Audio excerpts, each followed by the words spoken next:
நம்பிக்கை சார்ந்த ஒரு விஷயம். உங்களுக்கு வாஸ்துவின் மீது அதிகமான நம்பிக்கை இருந்துச்சு அப்படின்னா, இந்த 7 குதிரை வாஸ்து படத்தை வாங்கி நீங்க வீட்லயும், தொழில் செய்யும் இடங்களில் வைக்கலாம். வீட்லயும், தொழில் செய்யும் இடங்களிலும் இந்த 7 குதிரை வாஸ்து படத்தை வச்சீங்க அப்படின்னா, இந்த குதிரை என்பது நவகிரகங்களில் 2 கிரகங்களை குறிக்கும். முதல் சூரியன், மற்றொன்று சுக்கிர பகவான்.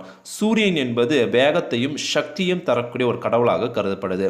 சுக்கிரன் என்பது நமக்கு கல்வி, செல்வம், திருமணம், சுகபோக வாழ்க்கையை தரக்கூடிய கடவுளாக கருதப்படுது. இந்த 7 குதிரை வாஸ்துப்படம் வீட்டில் வைப்பதன் மூலம் ஐஸ்வர்யம், செல்வம், ஆரோக்கியம் மற்றும் திருமண தடை இருந்தால் நீங்கும். இதுபோல நல்ல விஷயங்கள் அதிகமாக கிடைக்கும் என்பது நம்பிக்கை. மேலும் சூரிய பகவானுடைய அம்சம் பெற்ற 7 குதிரைகள் இந்த வாஸ்து படத்தில் இருப்பதால் வீட்டில் தீய சக்திகள், கந்திஷ்டிகள் இதுபோல விஷயங்கள் அண்டாமல் இந்த 7 குதிரை வாஸ்து படம் தடுக்கும் என்பது நம்பிக்கை. மேலும் தொழில் செய்யும் இடங்களில் இந்த 7 குதிரை வாஸ்து படம் வைப்பதன் மூலம் உங்கள் தொழில் மென்மேலும் வளரும். உங்கள் தொழிலிற்குள்ள தடைகள் அனைத்தும் தகர்ந்து